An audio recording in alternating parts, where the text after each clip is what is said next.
Okay, Mayor, just to be clear, we are still waiting on students Palak Tripathi and Patrick Mayo to sign in.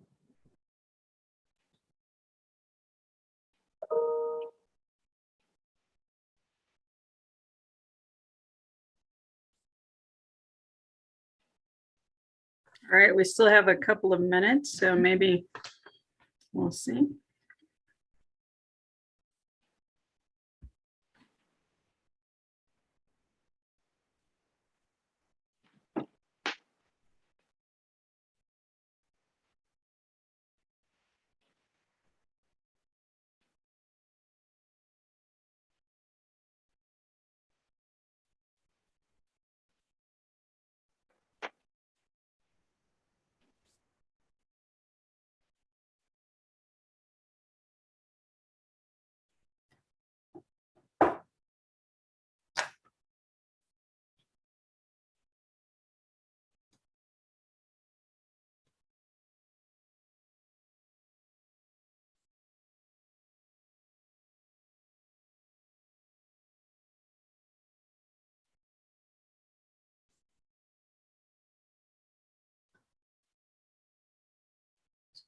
Seconds left.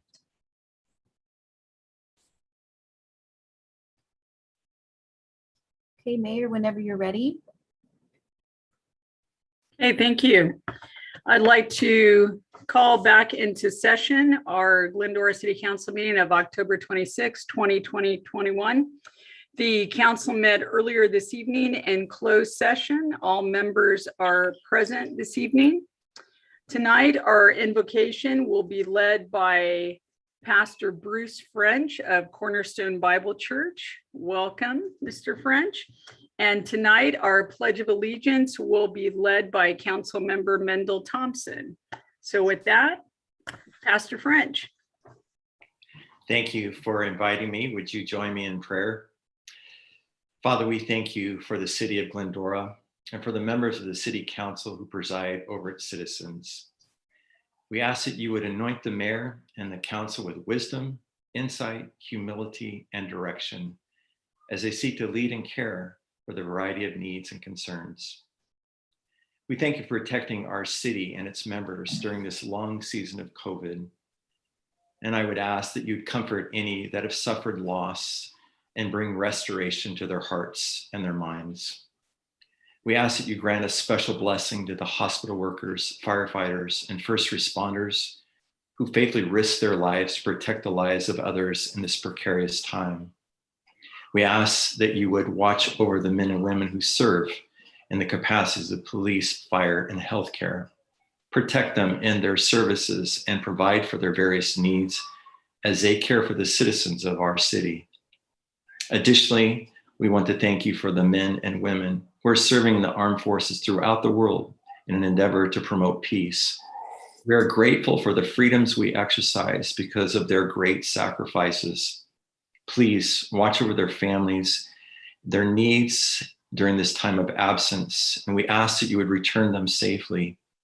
Likewise, we offer our intercession for the many veterans who have served faithfully and request that both citizens and agencies would express their gratitude ways. Now, guide in this meeting, we pray for understanding, attentiveness, mutual respect, and cooperation. Last, would you remind us daily to act justly, love mercy, and walk humbly with you, Lord. In Jesus' name, amen.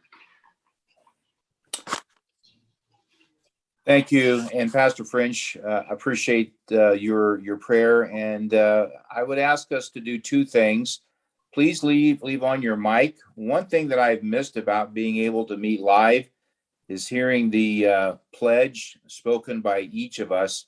So if you would just please leave on your mic, and the words are on our screen. Second of all, if you're able to stand, please stand, and would you join me in saying our pledge? Put your right hand over your heart. Ready? Start. I pledge allegiance to the flag of the United States of America and to the republic for which it stands, one nation, under God, indivisible, with liberty and justice for all. Thank you. Thank you, Pastor French, and thank you, Mr. Thompson. That takes us to our student reports. Welcome to all of our students tonight. We'll begin with our Glendora High School representative, Nadia Bashir. Welcome, Nadia. Good evening. My name is Nadia Bashir, and tonight I will be giving a student board report on the behalf of Glendora High School. Glendora High School enjoyed a busy homecoming week at the beginning of this month.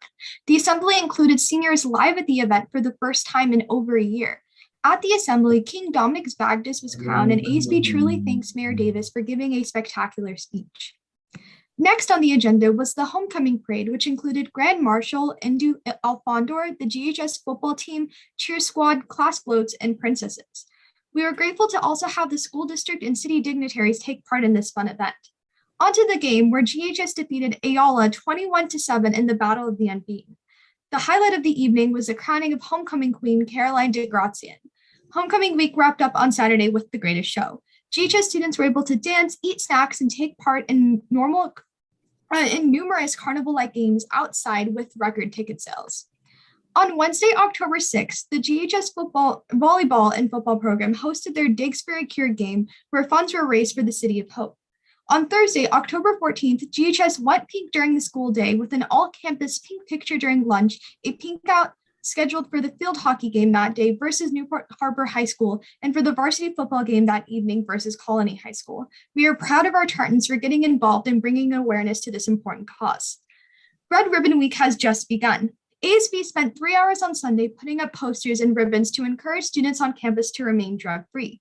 Yesterday, every student received a gram with a Lifesavers candy. Today, students were encouraged to sign a drug-free pledge and received a free taco in return. Wednesday, we'll have lunchtime activities. On Thursday, we'll have a free Red Ribbon swag in the student store, and Friday will be a red out. There will also be a campus costume contest on Friday with voting and prizes at lunch. On October 28th, Orchestra is hosting their spooktacular event in the pavilion at 6:30 p.m., where families and elementary and middle school students are invited to come watch. ASB will putting on a trunk or treat for young members of the community to come get candy with their families and listen to the orchestra play. Regarding athletics and performing arts, October 29th is the tailgate game at Citrus College with Glendora football currently undefeated against South Hills. The tailgate will begin at 5 p.m. and everyone is encouraged to wear red. Girls volleyball won the Polaromus League title with an 8-2 record. Band and pageantry programs started competition season this month and will compete at the Loara High School Field and Parade competitions on October 30th.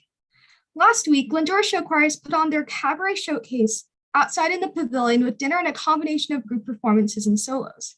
There was also a raffle featuring items kindly donated by businesses in Glendora. Tickets had completely sold out with over 300 seats filled. And make sure to stay tuned for Sounds of Noel and Holiday Stroll in the next coming months. Rehearsals for Charlie Brown the Musical are underway. It is being directed and choreographed by Mr. Stevens and musically directed by the new choir director, Mr. Davis, as a collaboration. It will be at the start of the new year, January between the 13th and the 15th, and we are excited to have our first musical in many years. Thank you. Thank you, Nadia. I'd like to welcome the Charter Oak High School representative, Paula Tripathi. We have yet to have him. I think right now the only other student we've got is Olivia Risk from St. Lucie Prior. Okay, well then, from St. Lucie Priory, Olivia, welcome. Thank you, Mayor. Good evening. My name is Olivia Risk, and I'm the student representative for St. Lucie's Priory High School. Throughout the month of October, the St. Lucie students and community participated in various activities and events, beginning with a program called Start with Hello. Start with Hello is a 4-day program created due to the tragedy that took place at Sandy Hook Elementary. Our ASB and class officers prepared activities that help strengthen connectedness and the responsibility of being kind and inclusive to all students. Our first chance dance also took place on the 9th. The students in our tri-school community enjoyed dressing up to the Wild West theme and dancing the night away. On October 14th, we had our first Regent Rally of the school year.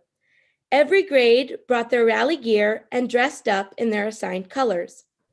Select students from each grade participated in games, and the rally concluded with class cheers. Although the competition was stiff, our seniors won. As October is Breast Cancer Awareness Month, students were able to purchase tickets to wear their pink pajamas to school on Friday the 15th. All proceeds were donated to the City of Hope National Medical Center. We also had the first edition of our school's newspaper, The Laureate, come out this month. This incredible issue, written by our Laureate staff, highlighted our new teachers, the freshman class, and current events. Our fall sports, including volleyball, cross country, tennis, and golf, are approaching the end of their successful seasons. Our varsity volleyball girls ended their season off with a 3-0 victory over Rancho Cucamonga High School. Cross country finished second overall in the individual sweepstakes at Mount Sac Invitational and moved on to CIF preliminaries. Individuals from our varsity tennis team will play in the Baseline League individual tournaments, and girls from our golf team competed in league finals. This coming Monday, November 1st, is our Regent Shadow Day, featuring the Junior Ring ceremony and mass. We invite all 6th, 7th, 8th, and 8th grade girls, as well as transfer students. The registration is located on our website, and lunch will be provided. Thank you so much for inviting St. Lucy's to speak this evening. God bless. Thank you, Olivia. And Elvia, have we had either of the other two students? No, we have not seen Okay. either of the two students join the meeting. Okay, thank you. With that, then we will go on to the reordering of or additions to the agenda. Does anyone have any additions or any requests to reorder? Hearing none, then that takes us to public comment. At this time, I will open public comment, invite members of the public to address the city council. You have 3 minutes to speak on any item that's either on or off of the agenda. You can use the raise hand icon on Zoom. And at this time, Elvia, have we received any comments via email? At this time, we received nothing via our public comment email. And if anyone would like to speak, they can use the raised hand icon. We have received one request from Cameron Griffin. Are you there, Cameron? We're going to request that you Yeah. unmute. Yeah, I'm here. Hold on. Let me try to. Can you guys hear me? Yes, that's fine. You've got 3 minutes. Go ahead, please. Thank you, Alvia. Yeah. Hello, my name is Cameron Griffin. I'm with the Office of Assemblywoman Blanca Rubio, and she represents the 48th Assembly District. Just wanted to say hello to Mayor Davis and the rest of the City Council. Hope you guys are having a lovely night. I just wanted to come today to promote our Young Legislators program. Our deadline for it is November 4th, and we're seeking to provide high school students with the opportunity to become acquainted with the legislative process and integrate themselves within their local communities through service. Students will attend monthly meetings in person from January to June, participate in local events, and learn about issues impacting the state of California. This program is available at no cost for sophomores, juniors, and seniors attending high schools or live within the 40th Assembly District, which Glendora is. Applications are open, like I said, and the deadline is November 4th at 5 p.m., so next Thursday. You can see the applications on our website, Assemblywoman Blanca Rubio, or you can call our office at 626-960-4457. Danae Amaya is also in charge of the program in our office, and you can reach out to her at Danae.Amaya, which is DENAEE.AMAYA@asm.ca.gov. And that's all I had tonight. So thank you guys for allowing me to talk today. Thank you, Cameron. Appreciate you being here tonight and sharing that with us. Elvia, do you have anyone else who has raised their hand? No further requests to speak via the meeting. Okay. With that, then I will close public comment and bring it back to the council for member statements and reports. Mayor Pro Tem. Okay, thank you, Karen. Just wanted to thank everybody who came out to the Halloween movie on Friday night. We had a pretty good turnout. Again, it's good to see the community have the opportunity to get out. It gets darker a lot earlier now, and so that made us able to get home early. Also, remember this coming week on Friday this week, we have the Halloween walk in the village. So from 10 to 2 o'clock, if you want to bring your kiddies down for trick or treating, all the businesses will be open and available for trick or treating. If you're not, don't have kids, you may want to avoid the village on Friday between 10 and 2 o'clock. So, and then Saturday night from 5 to 8 o'clock at Finkbeiner Park is the annual Halloween Carnival that Community Services puts on every year and does a great job. There'll be a variety of different games and contests and things like that going on. So we got a lot of things going on to celebrate Halloween. I hope everybody participates. And on a more somber note, I'd like to request that we adjourn our meeting tonight in honor of Ralph Munoz. Ralph and his wife Rosa have been residents here in Glendora for about 40 years, and Ralph was born and raised in the city of Azusa. You know, he served in the Army during the Vietnam War, and then he dedicated his life to law enforcement as he was a probation officer for the state for 30 years before he retired. He's a local business owner in a variety of different businesses, but he and his wife Rosa would open the Munoz Ranch up here in Glendora to host a number of different community events over the years, from different school events and different service clubs and things for fundraisers, and they were always very, very welcoming, and Ralph will be missed. It's interesting to know that Ralph was a pretty talented musician. I didn't find this out until today, but he played the piano and the saxophone and actually had his own band back in the 70s. So he'll leave a lot of good memories, and he will be missed here in the city of Glendora. That's it. Thank you. Thank you, Gary. We'll adjourn in his memory this evening. And also, I just wanted to clarify, when you invited folks to bring their kiddies, that you meant KIDDIES, not KITTIES. Definitely. Yes. Thank you. Yes. All right, Councilmember Thompson. Madam Mayor, thank you. I have two things, and I'll start with the first one here. I am very pleased to give everybody an update on the ARPA grant that the City Council worked very hard on and approved a couple of weeks ago. As many of you know, there's about $1 million that are out there for businesses and churches, various folks such as that to apply for, to cover a lot of the COVID stuff that we had to endure. And so I'm very pleased to announce that as of today, there are 20 apps in, and that is a wonderful expression by those that have heard us and that want to apply for these funds.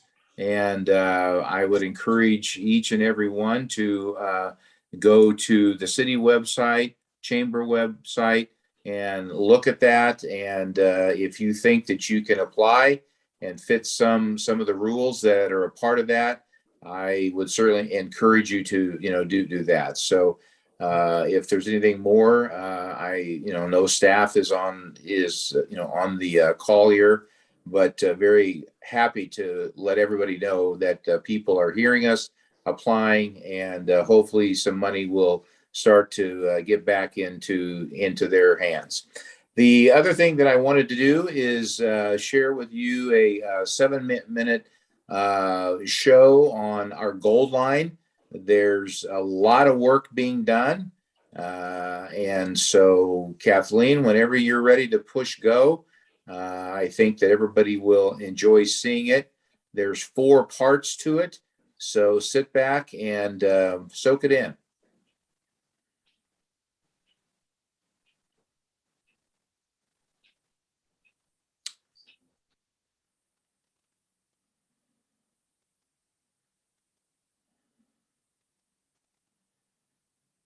this is what they say. This is fun being live. So there's nothing that we can do about this. I know that Elvia is working extremely hard, and it looks like we're going to start here.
thank you for allowing me to show this. I $3,000 drone for a fraction. don't know what that is, but there's a board of 5 of which I'm one, and we meet each and every month. I'm very pleased to report that construction is right online. We're under cost and things are going extremely well. I just want to say thank you to everyone that is having to deal with adjusting their traffic route because of some of this stuff. I just want to say thank you to each one of you, the patience that you show. I also want to say thank you to our city staff, the Goal Line staff. We've had just a couple of folks that have called in and have wondered why certain things are being done a certain way. And I can attest that they are ready to respond. They respond well, quickly. And so I just want to say thank you, and things continue to go well. And if there's questions that the council has, I'm sure that Adam and I can attempt to, answer those. But I did want to make sure that everybody was current on what is being done, the massive amount of work that's being done, construction, concrete, steel, rail, electrical, plumbing, all of those trades are being done each and every day. And so good things are occurring. And with that, that's all. Thank you. Thank you. And as someone who drives across Elwood several times a day, it's beautiful. It's so smooth and nice. It's fabulous. So thank you. Well, thank you. Appreciate it. Councilmember Alawas. Thank you, Mayor. We've had a busy agenda at the COG. The governing board approved a Tri-City mental health and interim housing for Claremont, Laverne, and Pomona. The COG will be sending out a survey to its member agencies on what action to be considered, including but not limited to litigation that may be available to the COG concerning the passage of SB 9 legislation, which most cities were against, and I believe it was a 71% against that legislation.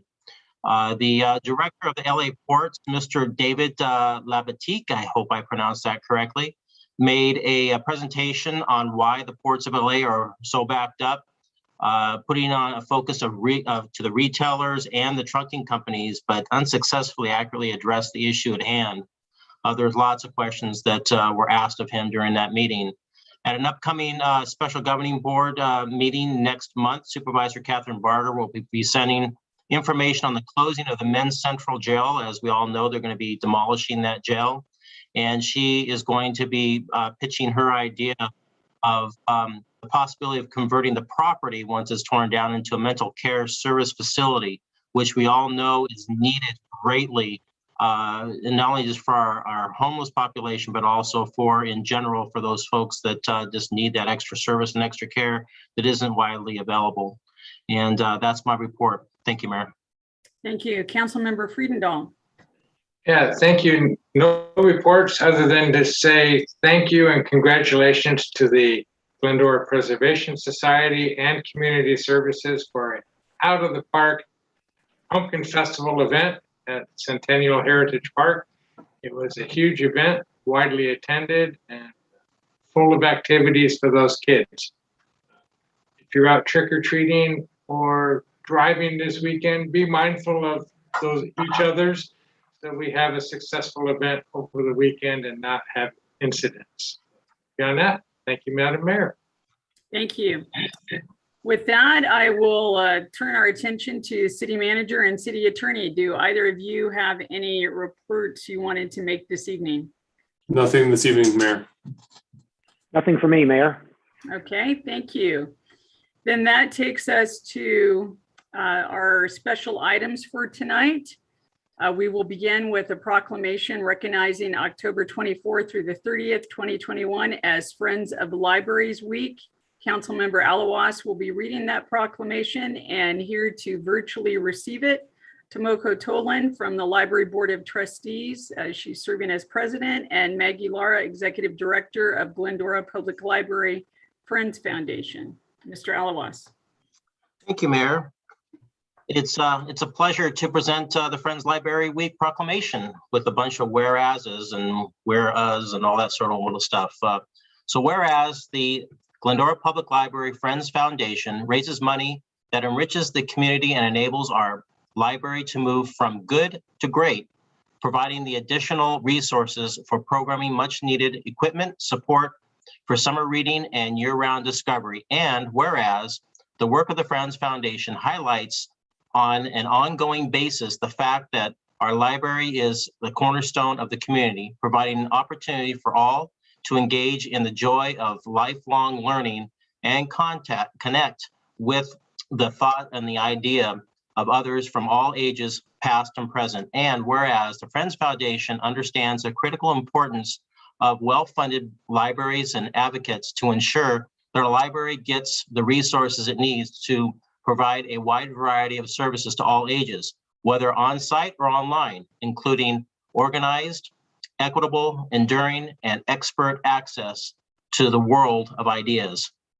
And whereas the Friends Foundation's gift of their time, commitment, and to the library sets an example for all in how volunteerism leads to positive civic engagement and the betterment of our community. Now, therefore, it is resolved that we, the Glendora City Council, do hereby proclaim October 24th through the 30th, 2021 as Friends of the Library Week. We encourage all residents to join with the Friends Foundation in enriching the community through the library services and to express our community's grateful for all the foundation does to make Glendora and the library even better. In witness hereof, the mayor has set her hand on and caused the seal of the city of Glendora to be affixed this 26th day of October 2021. Tomoko and Maggie? Maggie, are you there? Yes, we are. Would you like to say something? I will. I'll want to defer my time to our president, Bo Gutzweiler, if he's available and willing, and also recognize we do have several board members in the audience, Laura Launchbaugh, Josina, as well as Bo, and I'm sure Bo will represent us well. Thank you. Hello, Bo. Hi, thank you, and welcome the opportunity to speak on behalf of the foundation. We appreciate the acknowledgement tonight. The foundation exists to enhance the programs and the services of the library through collaboration, philanthropy, and also advocacy. And this year, we've approved various grants totaling over $400,000. And we know that that's going to make a big difference. That's not just money, that's books for kids, that's adult literacy, that's improved environment, all the things that will continue to make our library such a special place. And as most of you know, the library will be celebrating 50 years at 140. You know, the library's been there for over 100 years, but 50 at the current location. So we're looking forward to joining the festivities to celebrate the library and leverage it to help people understand what a great gem it is for our community. So thank you again for acknowledging us. We appreciate it. We just exist to make the library a better place for our community. So thank you. So I have to ask, how do we take a virtual picture together with the certificate? I would ask if Tomoko has any comments to make. Thank you, Mayor Davis. I do. I'll keep it brief.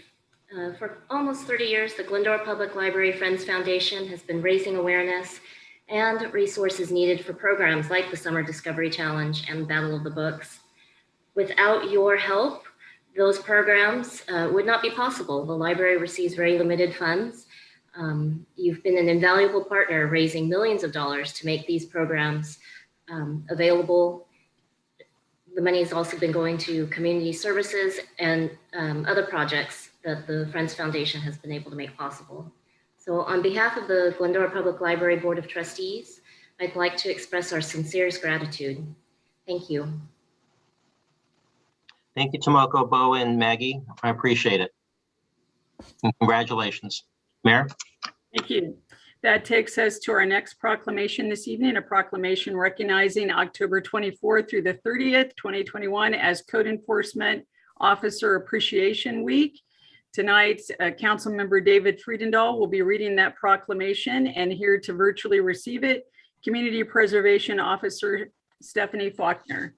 Mr. Friedendahl.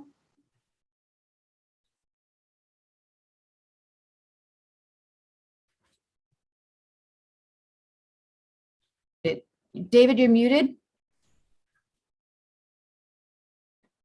Darn, hate when I do that. Thank you, everyone. Thank you, Elvia.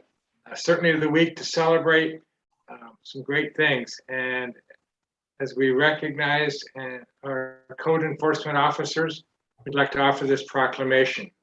Whereas code enforcement officers provide for the safety, health, and welfare of citizens in their communities through the enforcement of local, state, and federal laws and ordinances dealing with various issues relating to building, zoning, housing, animal control, environmental health, and life and safety. And whereas code enforcement officers have challenging and demanding roles and often do not receive recognition for the job they do to improve the quality of life of residents and businesses.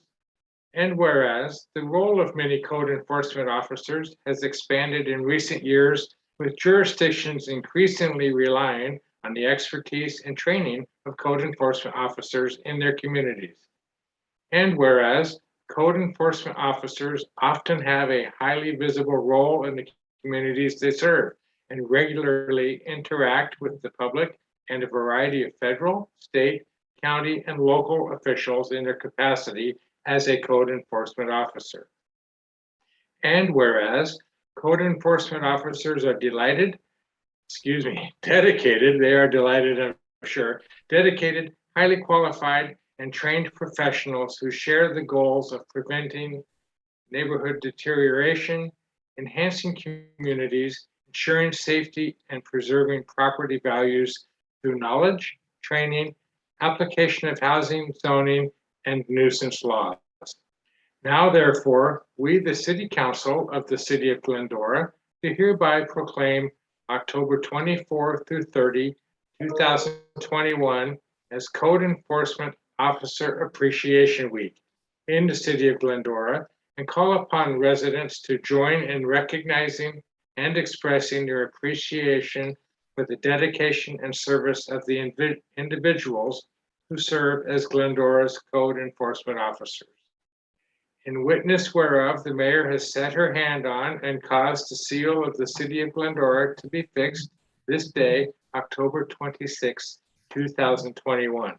And I would like to welcome Stephanie Faulkner, Code Enforcement Officer Representative, to offer some comments and to receive our proclamation. Stephanie?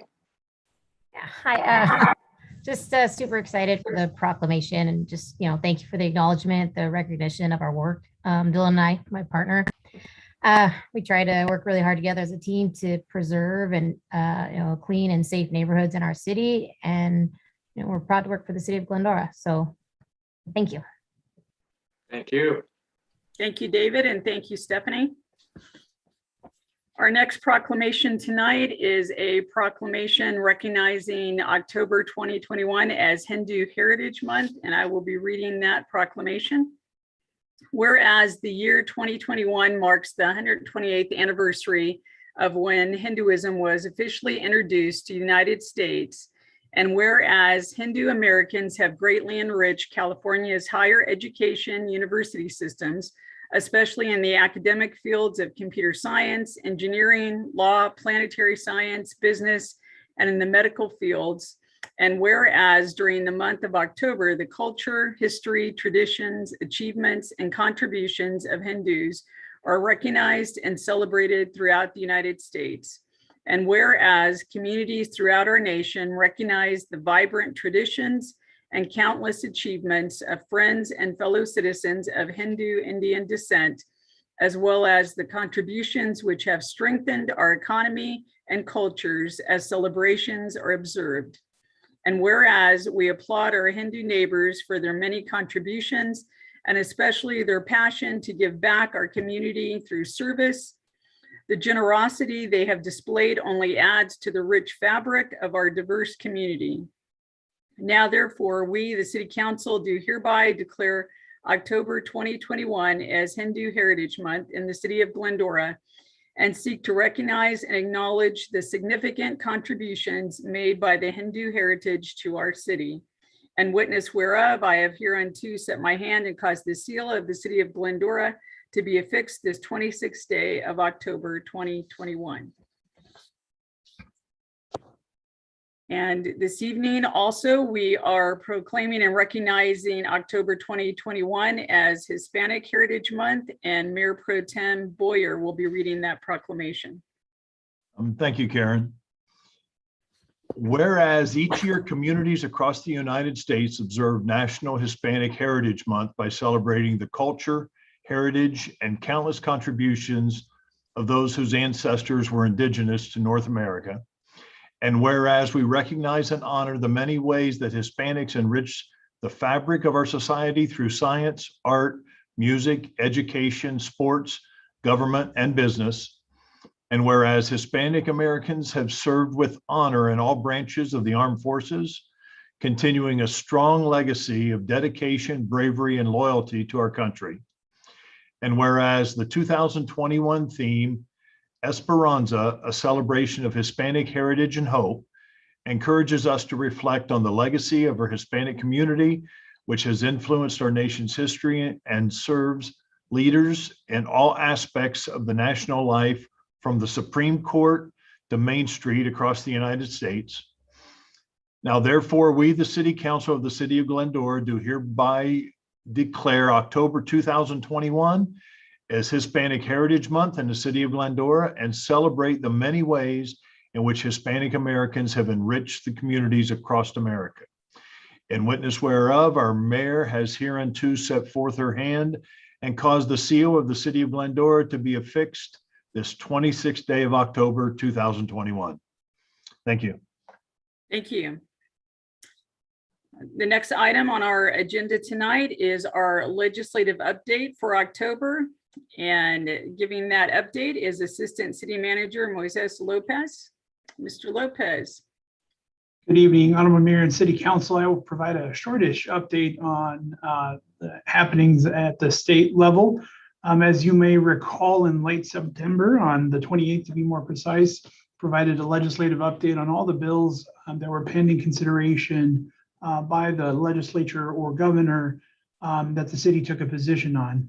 There were 3 bills at that time that had yet to be taken, that action had yet to be taken on. And tonight I want to close the loop on those 3 bills.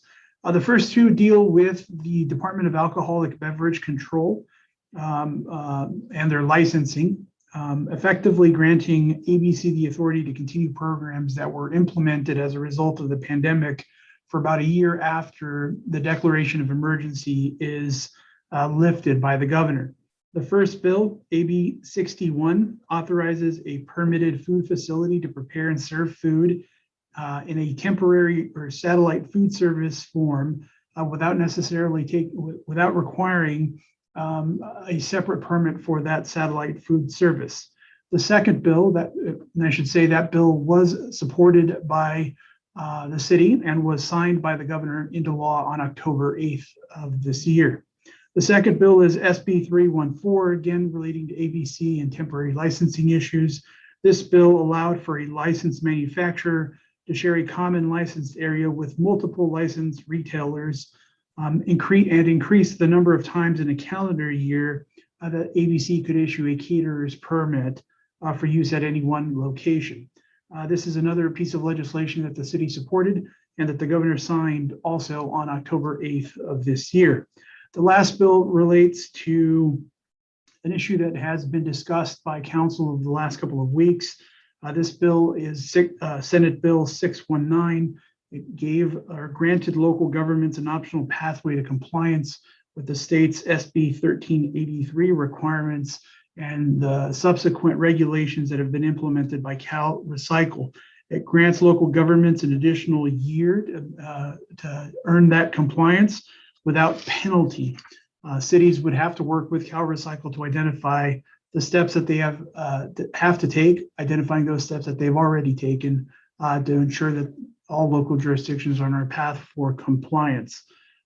This is another piece of legislation that was supported by the city and was signed by the governor on October 5th of 2021.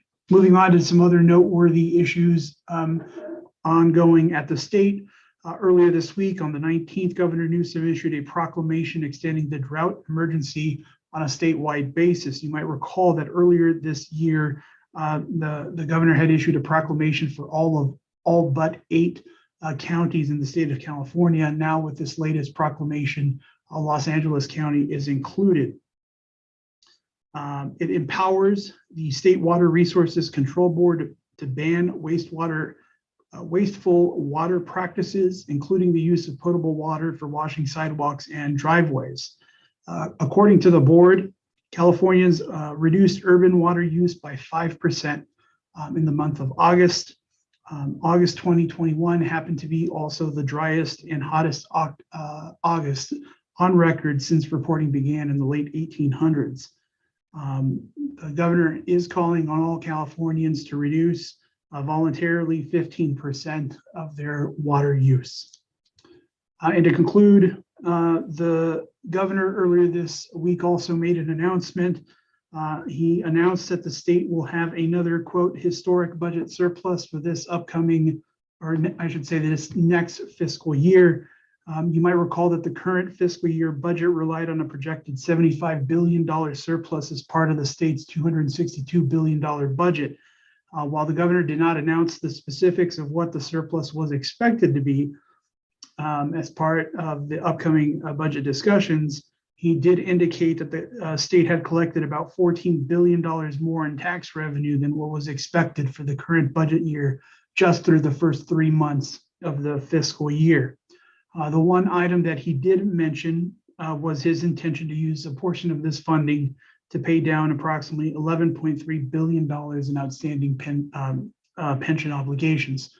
You'll also recall that in September, I shared with the council that the legislative analyst office at the time was projecting a surplus of anywhere between $5 and $25 billion. The governor's comments would seem to indicate that that number will be higher than even the legislative analyst office projection. The legislature is currently in recess and will not reconvene until January 3rd of the following year. Shortly thereafter, by statute, the governor is required to submit his initial budget for the next fiscal year by January 10th, and hopefully we'll have a better idea of where the state stands in terms of revenue and what the governor will focus on as part of his budget. Mayor, that concludes my presentation this evening. Thank you very much. Appreciate that update. That takes us to our next special item, which is an update on the redistricting and a demonstration of the mapping software. So I will turn it over to City Clerk Communications Director Kathleen Sussman. Thank you, Mayor Davis. I'd like to provide you with a brief update on the 2020 redistricting relating to Glendora City Council districts. I'm happy to announce that on October 21st, the city conducted a public workshop on redistricting and how to submit city council district maps. We addressed 3 main components during that workshop. The first was the census data and the key next steps moving forward. The second component was a public participation kit that is available. And the third component was a demonstration of the online mapping tool. If anybody is interested in watching that workshop, it is available on the city's website under the redistricting, on the redistricting web pages. Currently, 5 maps have been submitted and are viewable via the city's redistricting web pages, and a deadline has been set to submit draft maps of Sunday, October 31st, 2021. Once the deadline occurs, the maps, all maps that have been submitted will be evaluated by NDC to determine which maps meet the standards set by legal authority and can be considered by the City Council at their November 9th meeting. Maps together with the demographic analysis will be publicly posted on the city's website on Tuesday, November 2nd. And at this time, I would like to introduce Todd Tatum, a consultant from National Demographics Corporation, the firm that is specializing in our redistricting, and invite him to conduct a short demo on the mapping software. Great. Thank you, Kathleen. Thank you, Madam Mayor and Council. I'm happy to be here on behalf of NDC to share this very user-friendly, easy mapping software. And trust me, if I can do it, anybody on this call can do it. So with that, I am going to share my screen.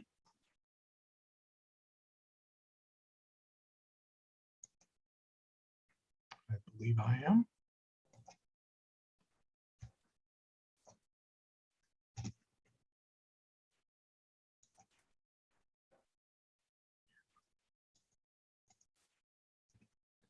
Okay. Can everybody see the screen? Yes, we see the city's website now. Okay, great.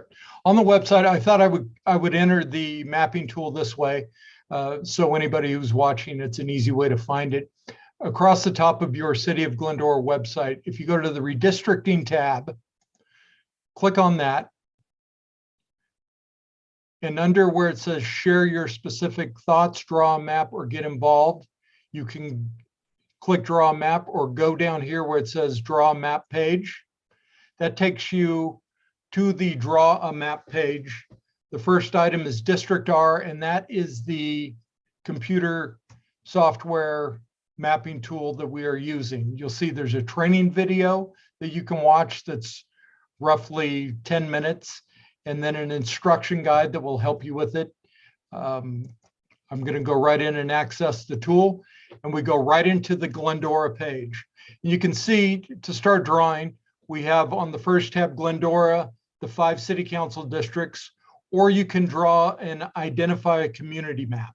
So those of you that are putting together communities of interest, you may want to go in there and fill out your community of interest on a map and save that so that your community of interest is identified with the draft maps. But I'm going to go directly into the council district maps.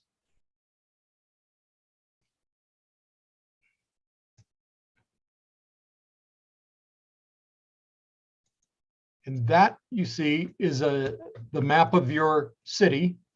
Up top, we've got it's the pan, the hand shape, which will allow you to move the map around. You've got the brush, which allows you to color in the map. You can make your brush bigger or smaller. Eraser when you make a mistake, and I'll go over those. And then the zoom, which tells you what the population is in each of the census blocks, which is a good tool to use when you are getting down and defining parts of your districts to make sure that they hit the right population balance. Before we start that, I'll show you what the data layers are. When we're going to show painted districts when I do the demonstration, and we'll show numbering for those districts, but you can also populate into your map population either by race or this way total population. So you can see the pockets within your city that have the highest population. You can find out the white population, Hispanic, Asian, African American, or others, and American Indian. You can also show the voting age population, which helps when you're trying to meet the California Voting Rights Act laws. If you want to make sure that you cover the Hispanic areas, it shows those in different shaded populations and what they are. And that same with Asian, African American, Native American. And then additionally, there are other demographics that you can look at while you're using this mapping tool. Find out what children at home, high school graduates, over $75,000 income, college grads, renters, multifamily residents, Spanish spoken at home, Asian languages spoken at home, and other languages spoken at home. After you draw your districts, you can go to evaluation. That will break down all the demographics in each of those 5 districts. So you can see if you're hitting the numbers that the goals are. So we go back to population. I need to figure out the tab that if somebody in the IT department can give me a hand, the tab that says that I'm talking is covering the tooltip data that I need to access. I'm not sure how I can get to it.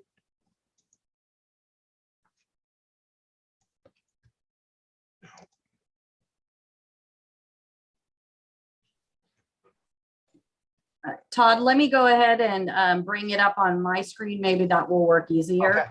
Just give me a second. Yeah, it's blocking my ability to get there.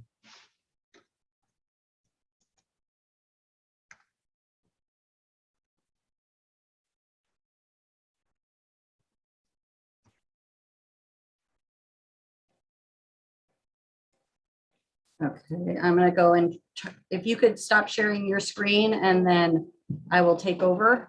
Okay.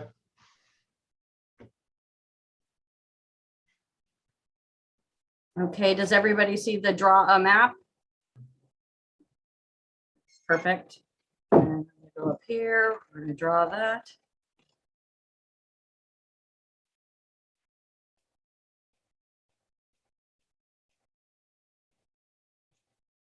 And then Kathleen, if you hit the paintbrush, right There we there. go. Okay, so then the round blue will be district number 1.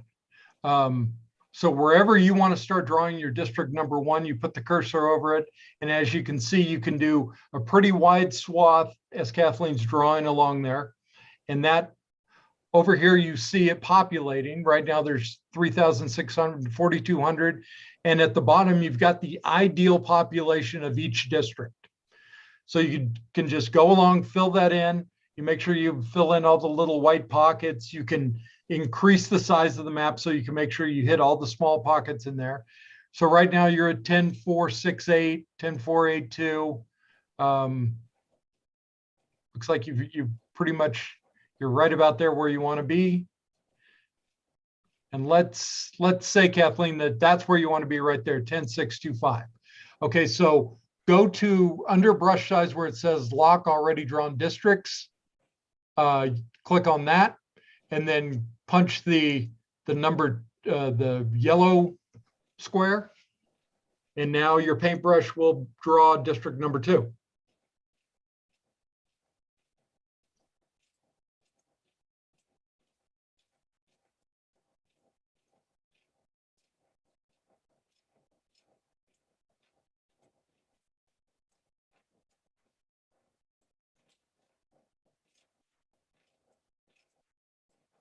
Okay, now let's, if you stop right there and you realize that you've gone over roughly 2,000 in population exactly, hit the eraser and then go back to the areas that you want to eliminate.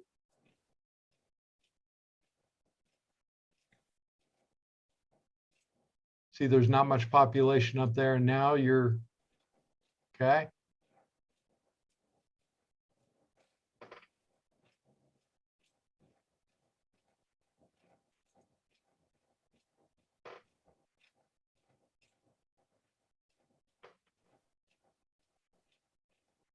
And then when you're done with that, you can just go back to the paintbrush and then you just go right to number 3, to number 4.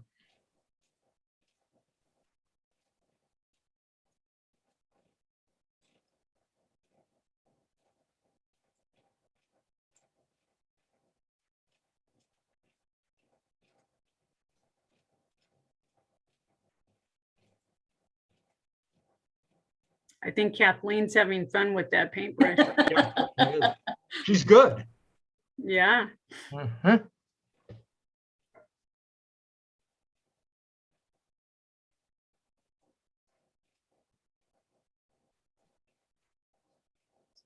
But as you can see, it is relatively easy to use. I think the evaluation you said would show up over here. Yes. So there you can see those that you populated, what percent are white, Hispanic, and Asian. The voting age population within each of those districts that you've drawn. So it's a very powerful tool. When you are finished, you would hit save. And then it'll have its tag name over here, Glendora 2021. You would save it, Kathleen, as a work in progress. Right. But up here where it says copy to the clipboard, you can use that URL if you want to share the plan. Let's say you wanted to email that to Jeff at NDC for him to review, or you had a question, you can just clip that and email it. Down where it says team or plan name, you could, Kathleen's super district map, whatever she wants to call it, and then she can save it as a draft, and that would be saved in the district R every time she pulls it up to work on it.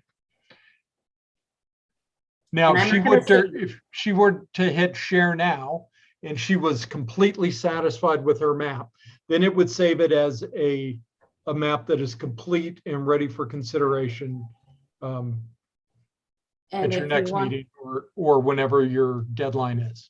And if you will notice, there are 5 maps that have been turned in to date. Great. And this is where the maps that are finalized, the ones that people have finished working on show up here. And down here, the work in progress, the maps will show up here as well. And then I think we're available to answer any questions you guys might have. Does the council have any questions? I do, Karen. The maps that are currently on there, it appears as though 3 of those are tests or demos. Is that correct? From looking, it looks like 1 is definitely a test. Right, that one that the cursor is on. The ID number 69838 is a community of interest map, so I'm not sure who drew that, and that looks like it was drawn yesterday. The other ones, the Gary Boyer and the logical map were submitted by somebody drawing your maps. Those with just the numbers, I'm not sure, and I did not look at them before we started to see if they were, if somebody, you could tell if they were a test map or not. The reason I ask is the one that is named Glendora Logical Map and the 102222021 are they seem to be ideal maps with what seems to be almost identical size districts and demographics and so on. So if somebody did those, they did a great job. If not, almost looks like it's computer generated to me. So that's why I was curious about them. Gotcha. Okay. We can check into that, Gary, and then I can get back to you. Karen, I have a question. Yes, go ahead. Thank you. So when you do the mapping, you get the population correct and balanced, but does it also give you the required balance for the different heritages that we're required to have by law? It gives you the demographic breakdown over there under evaluation. And by law, what you are required to look at is not dividing communities of interest. So that's where you want to do your best when you draw those maps, and you want to show like the population by race, whatever you believe, like the Hispanic population, if that is the biggest. You would click on where it says show voting age population or show population. It would shade those areas, and then you should do your best to try to keep those shaded areas within a single district, unless it's not practical. So automatically it'll give you the balance of population, but not automatically for all the other requirements you have to have. Right. Will that be a little subjective then? Is there is there any templates there of what the balance should be besides keeping communities of interest together? I don't believe that the California Voting Rights Act mandates a percentage based on your heritage. They just want to make sure that you are identifying those communities of interest and taking those into consideration as you draw your maps, making sure that you do your best not to divide those where it's practical. So I guess my question then to Kathleen is, I know that you had outreach for community of interest. Have we had any movement on that as far as what has been identified or not identified?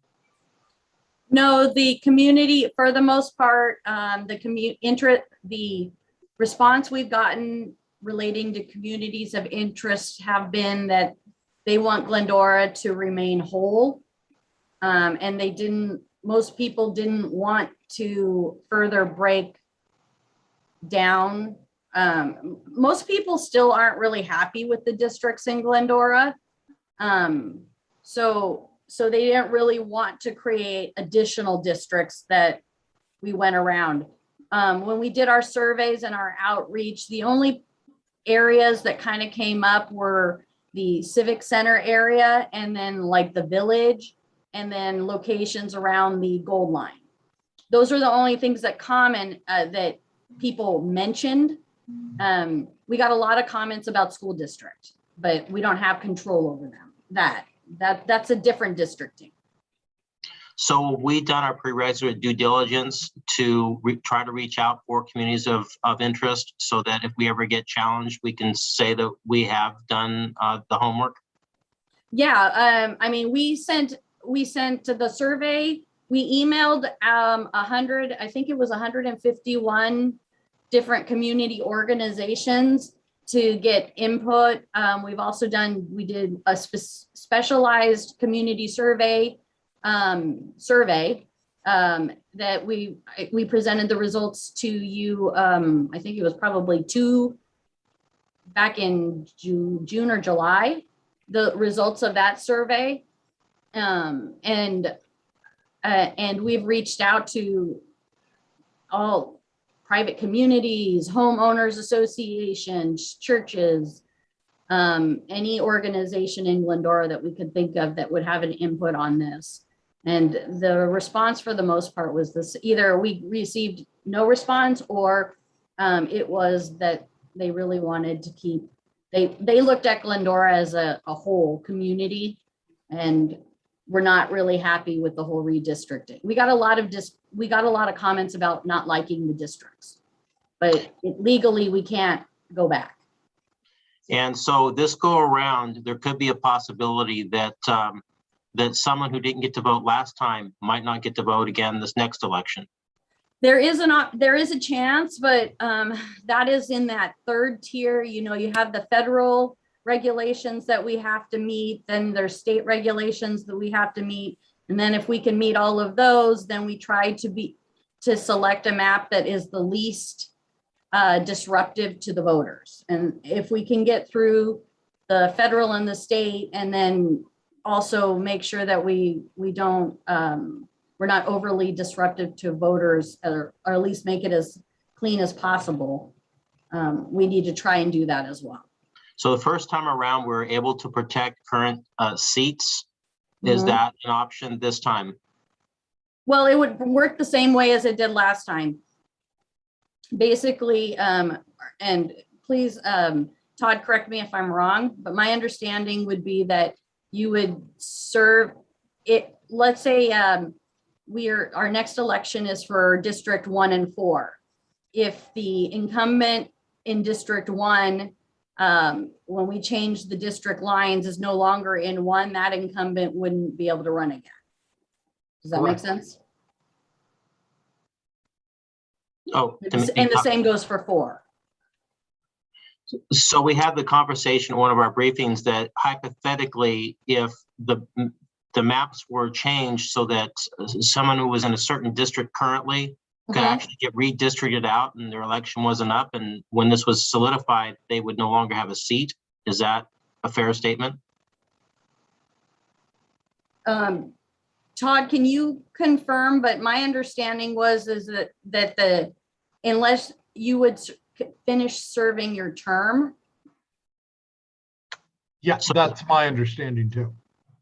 Okay, so it's something what we did the first time around when that went into effect when the next election happened. Right. And I can confirm that and get back to you, but that is my understanding. Okay, so I can't draw a map to take Gary out into another area. Only kidding, Gary. I know your wife might like that though. Okay, that's the only questions I have. Thank you, Mayor. All right, thank you. Anyone else have any questions? No. Okay, thank you. Actually, one more question, Karen, if you would. Yes, sir. Our deadline is this Friday? It's Sunday, October 31st. Okay, so it's Sunday. Trick or I treat. pushed it out as far as we could. NDC needs time to evaluate all the maps that get turned in and make sure they are meet the standards set by all the regulatory regulations. So they're going to have 2 days. We have to have all of the maps posted by November 2nd in order for the council to consider the maps at their November 9th meeting. Okay, could I just request that maybe we do another quick social media push or something to try to get some additional feedback? Because it looks like our feedback's pretty limited. We will be sending out another social media post relating to drawing the maps, or did you want some other information presented? No, just for the idea of drawing some maps and Okay. and Yeah, getting some feedback. We can definitely do that. Hey, and one more question, Kathleen. You said you got a lot of feedback from people that do not like the idea of the districts. Mm-hmm. Are you documenting that? Are you keeping that information? Because I got to be honest, I think all of us on the council, we don't like the districts either. So at some point, if we want to have this conversation again, it would really be nice to have, to be able to identify the feedback that we got when we went through this process. Yeah, I can start doing that. Yeah, that's possible. Okay, thank you. Okay. Thank you, Kathleen, and thank you, Todd. Appreciate that. That takes us now to public hearing items. Item 10, a public hearing to amend the Glendora General Plan, land use element, adoption of an ordinance for a zone change, development plan review, and lot line adjustment to consolidate 3 parcels for construction of a medical office building located at 210 South Grand Avenue and 412 West Carroll Avenue, Glendora, California. At this time, I will declare that the public hearing is open and invite City Planner Mark Carnahan to report. Mark? Good evening, Mayor and members of the council. On August 24th, the council held a public hearing on an application requesting to amend a general plan land use designation, change the zoning designation, develop site-specific development standards, approve a lot line adjustment, a development plan review, and CEQA related to the construction of a almost 21,000 square foot medical office building located at 210 South Grand Avenue. Following the discussion, the City Council requested that the item's public hearing be continued, date specific, to this evening, October 26th, so the applicant could address some of the concerns raised at the meeting. The project's applicant has since prepared a response, which was included as attachment K to the report. Next slide. Nope, next slide. So one topic raised was parking, specifically the size of the spaces and the total numbers. 2 parking options were identified that had previously been reviewed and discussed by the Planning Commission. Option 1 requests continued use of the 1/250 parking ratio for the 2 existing buildings and a 1/200 parking ratio for the new building. Under this scenario, the applicant contends that the existing parking could be legally non-conforming, and that since the project is adopting its own development standards, this could be permitted. In other words, the city has the authority to grant concessions on development standards by the authority of the municipal code. And if it wants, it can state that the existing buildings conform to the parking requirements at the time they were built, and the new one must conform to the new requirements. Option 2 provides parking for all the buildings, new and proposed, at the currently required 1/200 ratio, but requests a concession by reducing stall dimensions, a reduction in the parking stall width and length for some of the parking spaces.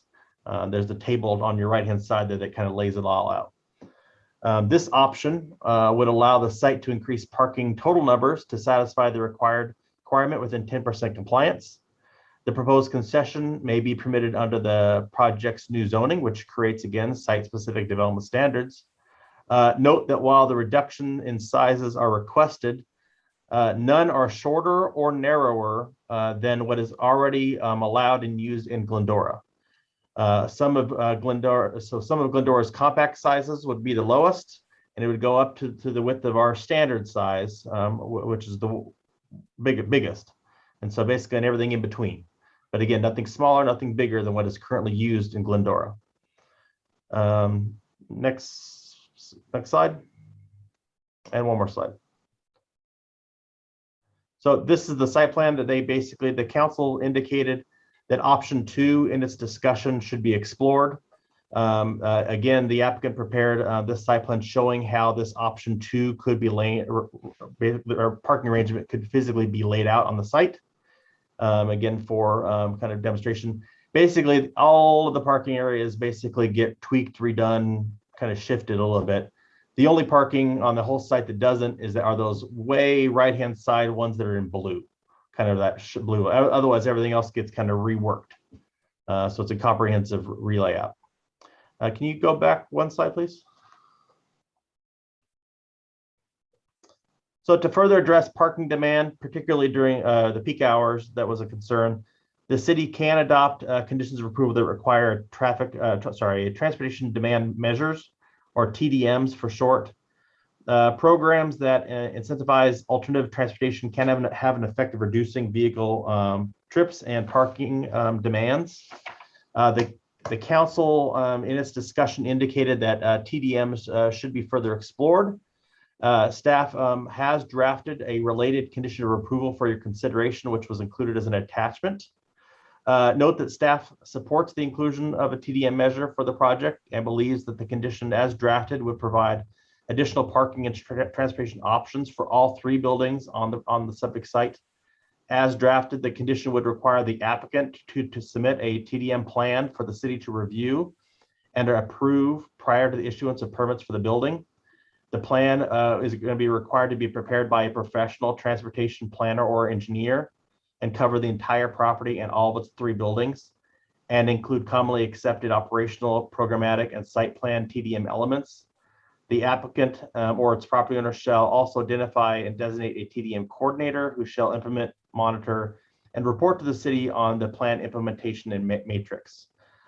This is a very commonly used planning condition for bigger projects such as this, and it's not unheard of, especially for medical office buildings where there's something like this. So this is a pretty common thing. We haven't done them much here, but I think this is going to be the future as we go forward. So we drafted up one that we model on several other cities, and hopefully you had a chance to review it. And if you have any questions, we can answer that. 2 slides forward, please.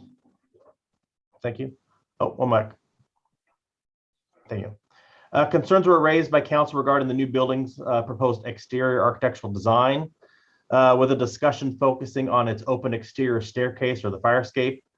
The revised plans presented by the applicant now have an exterior staircase screened by a perforated metal screen. You can kind of see it on those little squares in the bottom, in the middle, those one with the metal with the little dots. They're going to have some variation in terms of their coloring, between kind of a dark gray and a light gray. You can kind of see on the left-hand side of the building. So keeps that random kind of rectangular patterns going, but it would be enclosed with that metal screening. You can kind of see there. Next slide. This is just a different view. Same details. Next slide. These are some more 3D renderings kind of showing how it would work. This is again the existing building from Grand Avenue on the right-hand side, and then also on the left from different angles, north and south kind of area views. Next slide. This is the back of the building. That was the concern at the last meeting, primarily that back staircase. Again, that kind of the gray box shows the indication of where that screening, the metal screening could go. Next slide. So there was a stated desire for the original buildings to be repainted and freshened up so that they visually relate to the new development, as well as a concern that their improvements shall be on the same timeline as the new building's construction. The applicant has revised their plans and timelines and now states that the existing corner building will maintain its existing architectural form, but be repainted with complementary colors. And this new improvement will be done at the same time as the new building's painting will take place. The new paint will match the white and gray accent colors that are kind of being looked at. Note that the rear building for the project, the third building, will not be repainted due to it being an exterior block architecture. Next slide. New conceptual landscaping plans were submitted for the Grand Avenue Plaza area, which fronts the existing corner building. This was also an area of discussion. The revised plans add more detailed information, including new shrub plantings, as well as 2 multi-trunk olive trees with uplighting within the former fountain area that was filled in. New wall-mounted benches and enhancements to the existing concrete paving are also being proposed. Also, the plans emphasize that there will be an interlocking pavement crosswalk that will help to visually connect the existing and new buildings, which you can kind of see it's that north-south kind of section there. That's kind of, I guess, just a gray-brown color. Next slide. Staff believes the applicant's latest response materials adequately respond to the council's requested questions. With that, the city council is asked to resume again here the public hearing tonight, accept evidence and testimony, and consider the following actions: the CEQA MND, a resolution which changes the general plan land use designation of the western part of the site to civic institutional, a zone change for all the subject parcels to planned development and establishment of development standards, a resolution approving the development plan review and lot line adjustment for the construction of the new medical office building. Next slide. So finally, the city council should be aware that based on the past discussion at council and its continuance, that the following items are not in the draft resolutions which were recommended by the planning commission, but all can be added if deemed appropriate by the council by motion, for instance. Again, we already briefly talked about them. Again, parking option number 2, if you want to have the more parking, a TDM condition, visual screening of the first level parking from Grand Avenue, the visual screening of the exterior staircase, the painting of the existing corner building to take place at the same time as the new construction of the new building, and finally the landscaping improvements to the existing corner building's plaza area.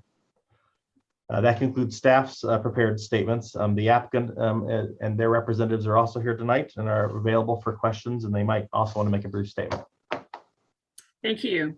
Yes, at this time, the applicant does have 10 minutes to address the council.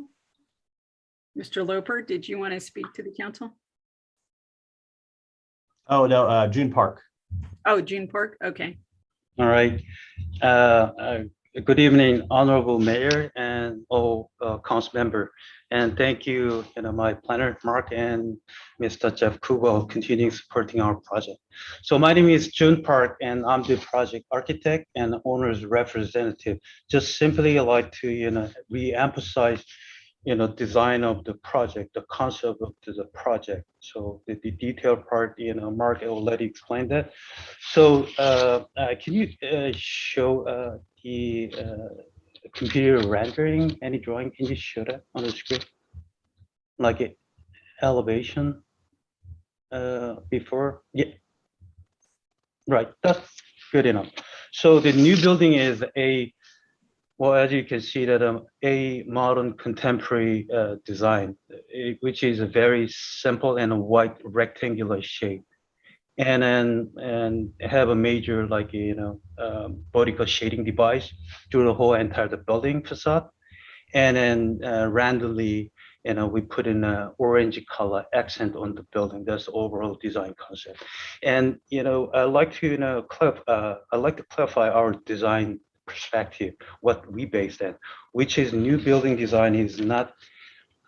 We believe is not alien to neighborhood and community landscape, because that back in the history, the existing building. Can you show the existing building image on the screen? Next.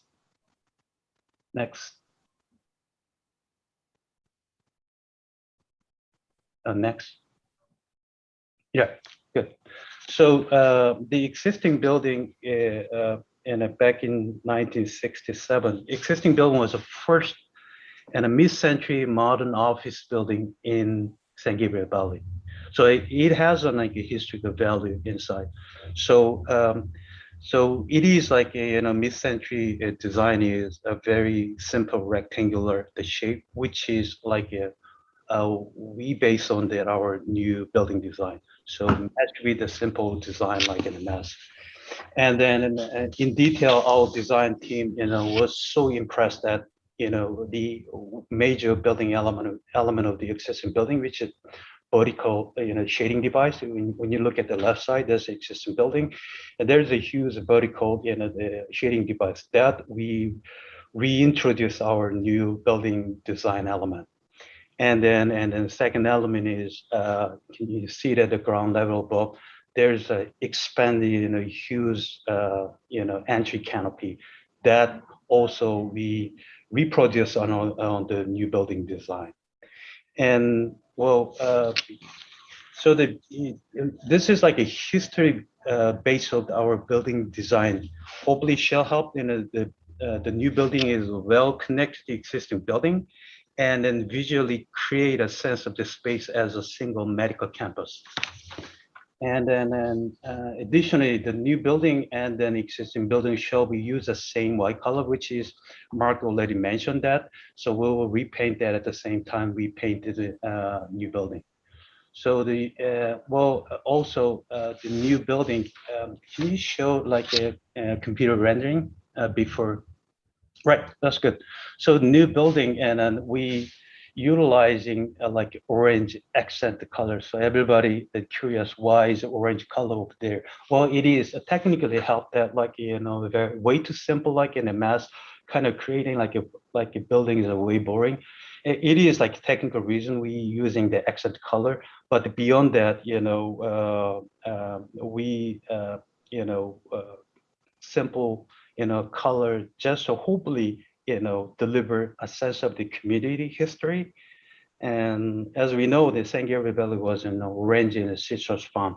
So we found in many locations and then placed and currently building, and then the business name, still we continue to use the name as a citrus.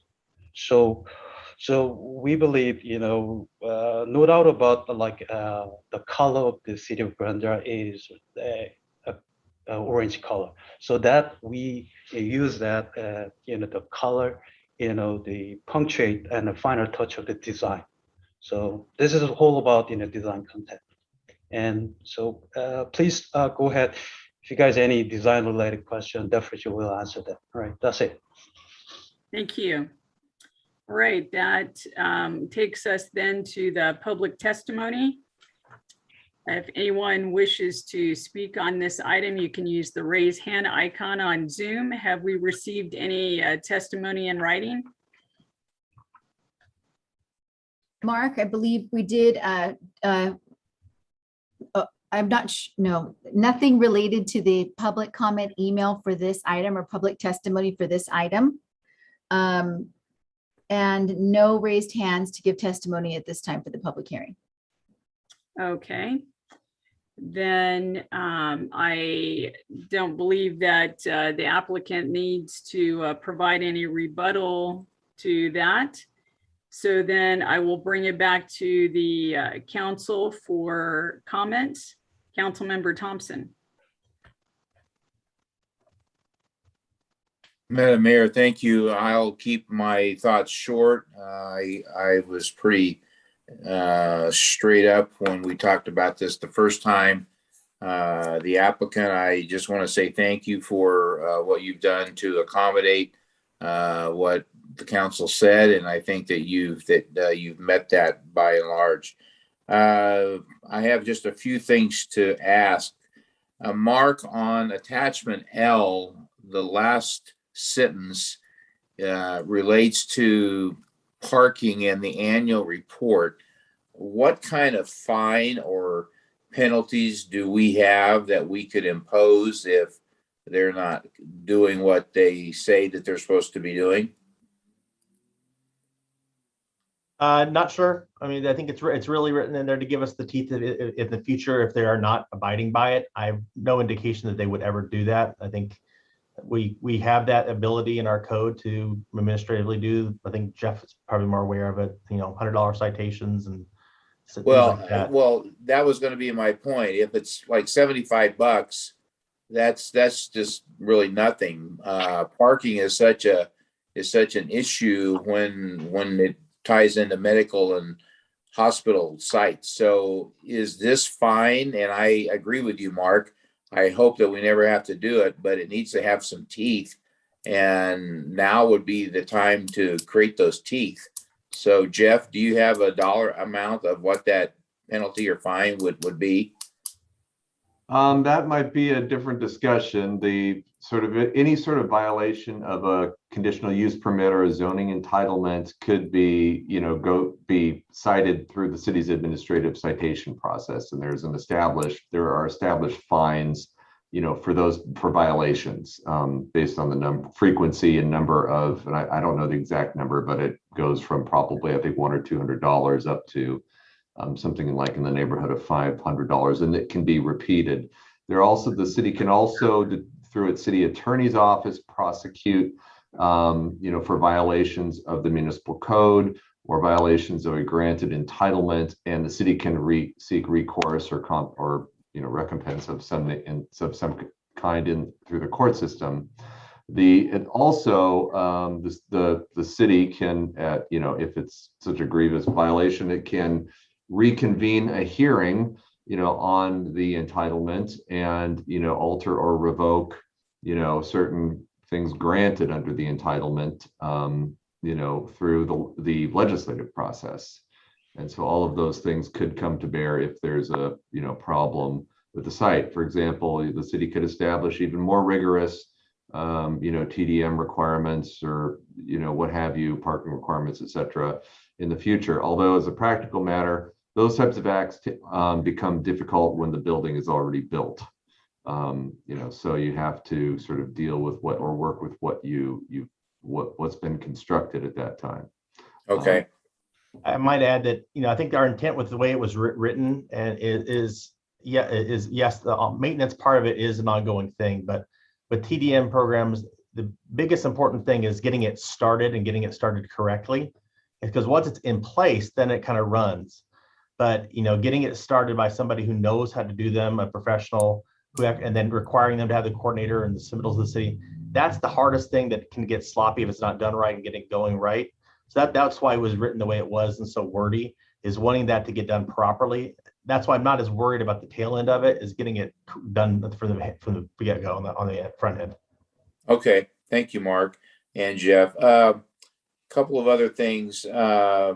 Why is the third building not going to be painted? I thought I heard that it was because it's block, but what is that going to look like when the other two are painted just, say white or tan, and then that one's not? So can you help me to understand that more?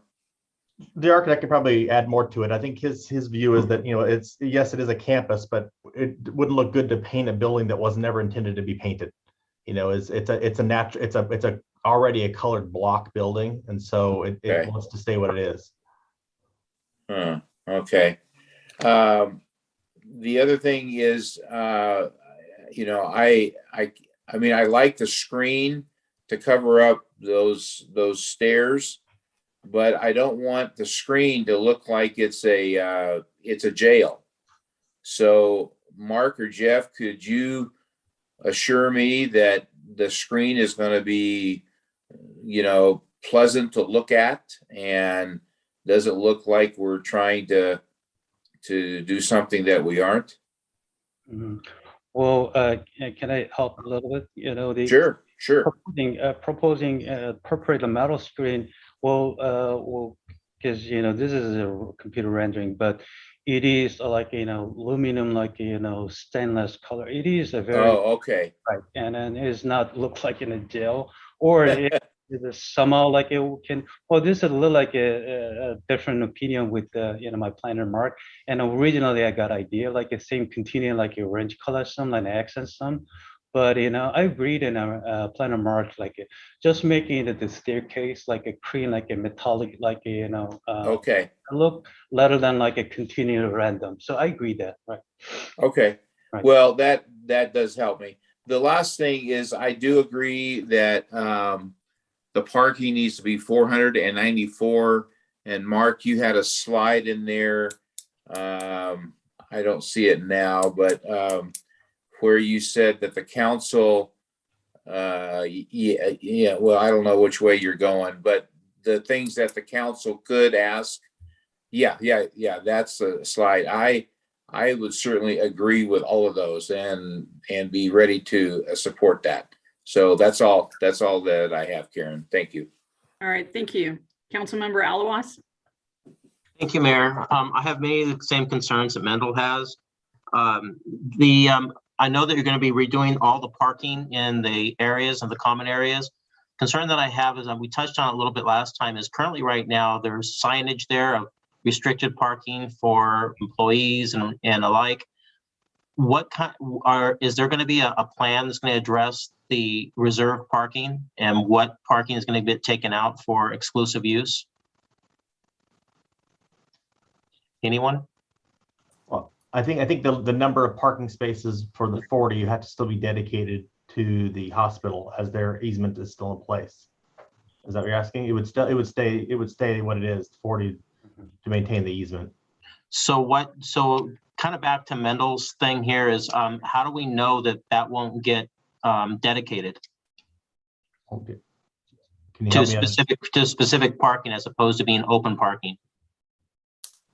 Because if you go there right now, there's signage there. It's really challenging to find a spot that's not dedicated for a certain parking area. And what's going to preclude that from happening going forward after everything's built? Well, I would say the transportation plan that we just mentioned hopefully will help shed some view on its management in terms of having a coordinator as well. That's something that can be part of the monitoring and making sure which spaces are and where they should be, and if they should be open, timed. Those are all things that I think hopefully a parking professional can kind of help us manage in terms of the final plan. If you're focused on the 40 spaces for the hospital, I think that those are by agreement already in place. They'll obviously have to probably repaint them, and they might want to update their signs maybe in the future.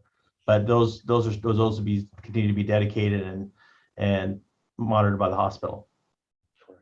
Okay, I know we touched on this last time because it was involved with the discussion with the helipad. Is there a specific reason why the height of the building is the way it is? Because I'm tying that into the fire escape, which I still don't like, even though that it's screened, which has done a much better job with that. But I still don't like it because it's just, we don't have it in the city, and I don't think it's appropriate and should be internally. But is there a reason why I couldn't go higher and change the size of the building to make it inside? You can speak to June to maybe further elaborate if the exterior screening should be more solid instead of perforated, if that's what the visual part you're talking about. The height part of the question does have an allowance. There is a helicopter pad kind of fly zone that it does have to not encroach into. So we couldn't necessarily go taller. I'm usually at that back end of the building. But June can speak to the non-metal, making it more of a solid aspect.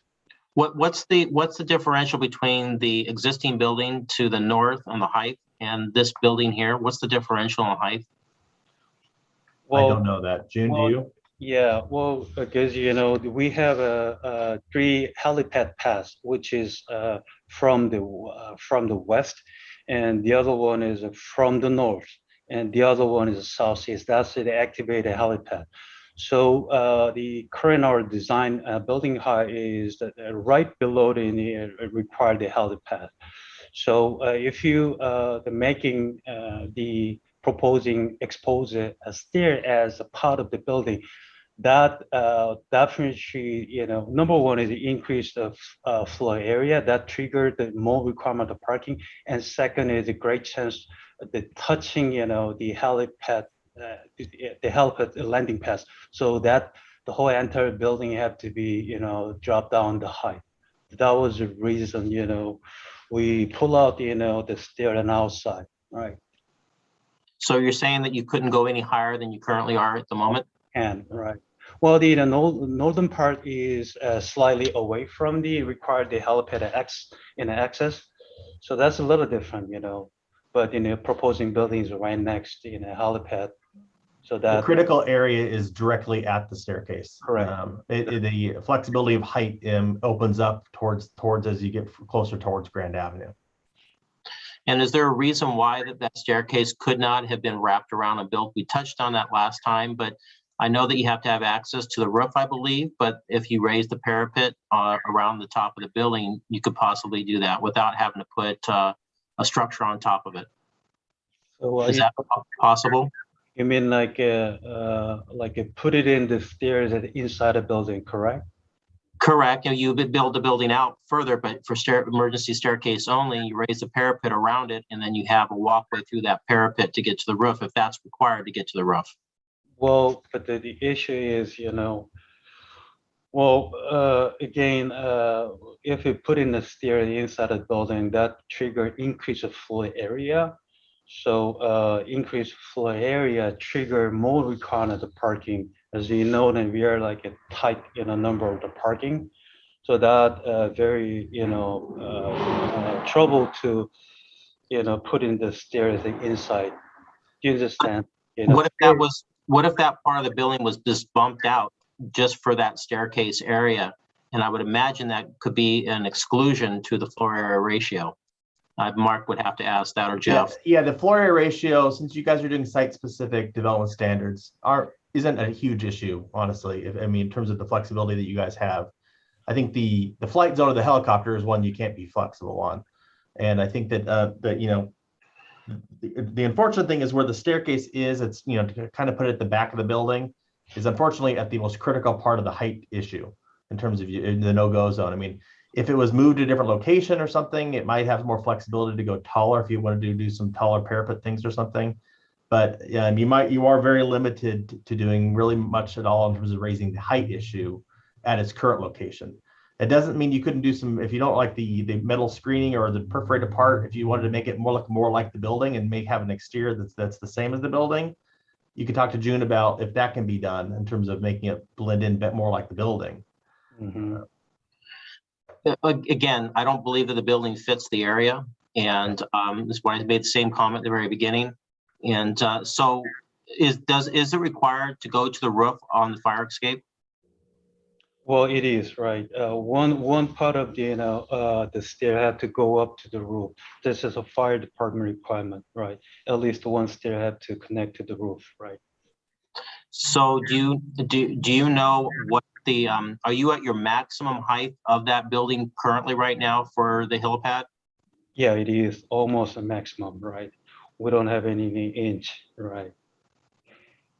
Okay, so at the location of the existing staircase, yes. Correct. So as it is right now, you can get to the roof with the way you have it designed for the fire escape? Correct, right. So is there any issue of blocking that in to make it look part of the outside of the building? Well, again, the number one is the helipad, landing pads, and the plus, floor area, right? June, I think he's saying if FAR isn't an issue because they have the authority to waive that part of it. Well, definitely, if the FAR is not an issue, we definitely we can compromise, like put in a stair the inside.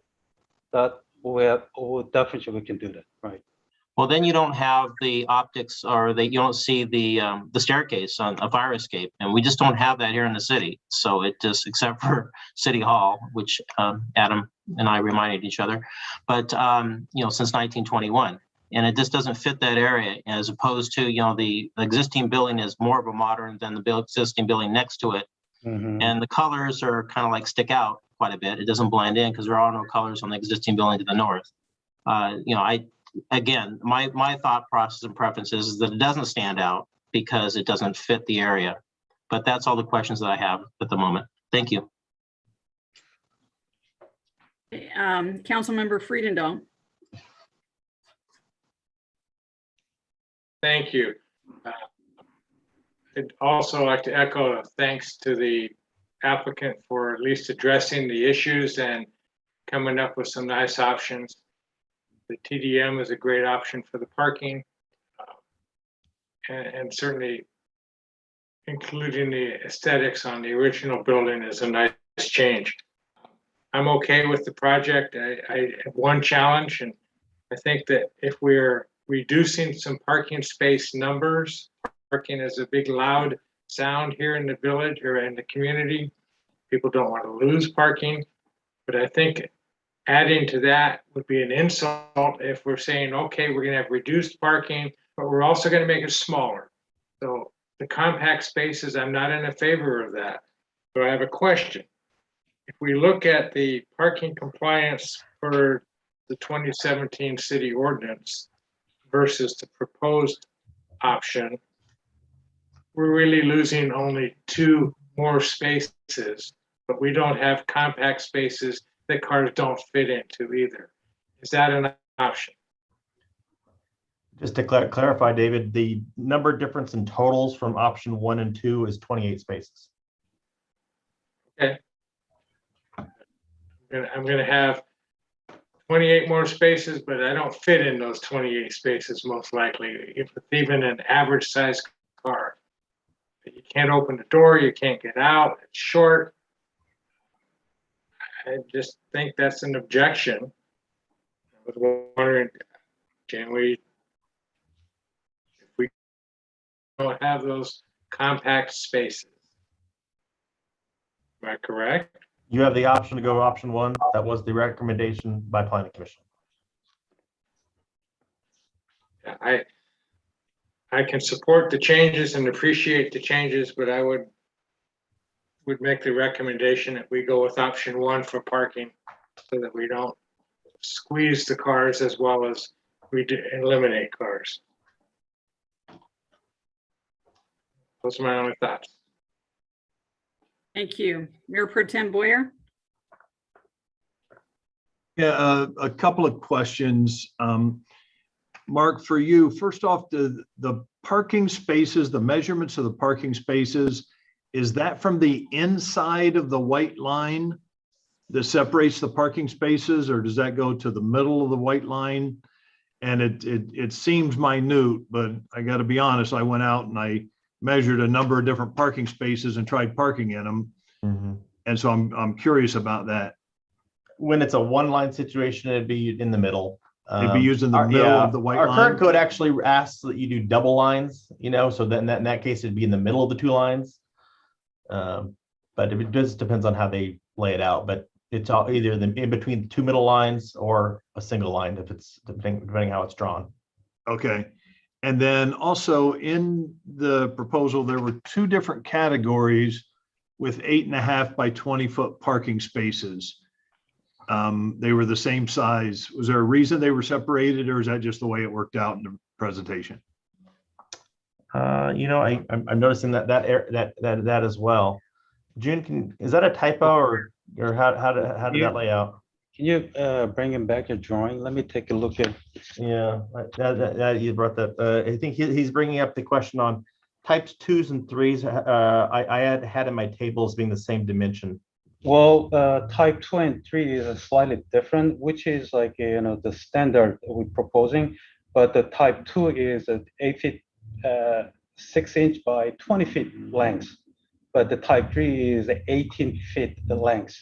So 8 feet, 6-inch by 18 feet is, the standard, minimum size of the standard from the County of LA. Okay, So difference. so that is a type 3. So just to clarify, type 3 is 8.5 by 18? Correct. Okay.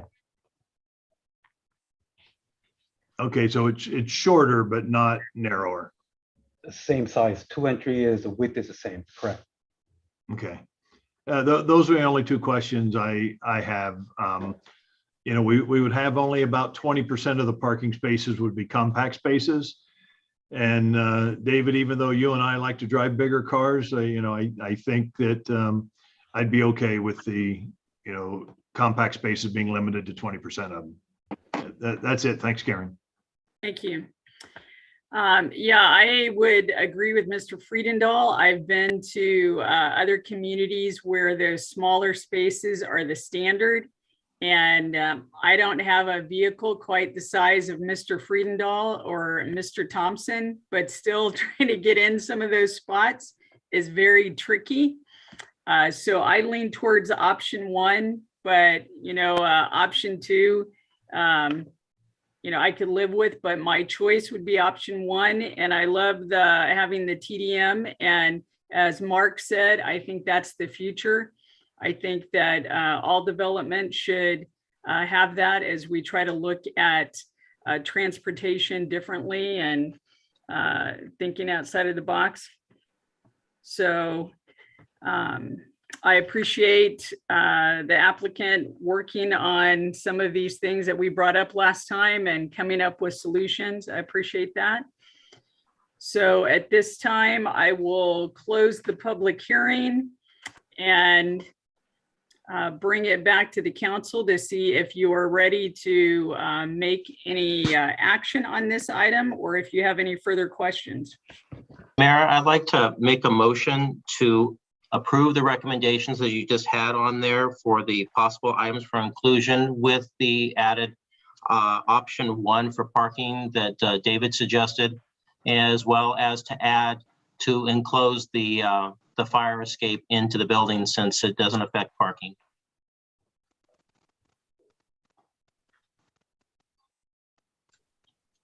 Is there a second for that motion? I have a question. Did the applicant decide they could enclose the stairwell? Right. Yes.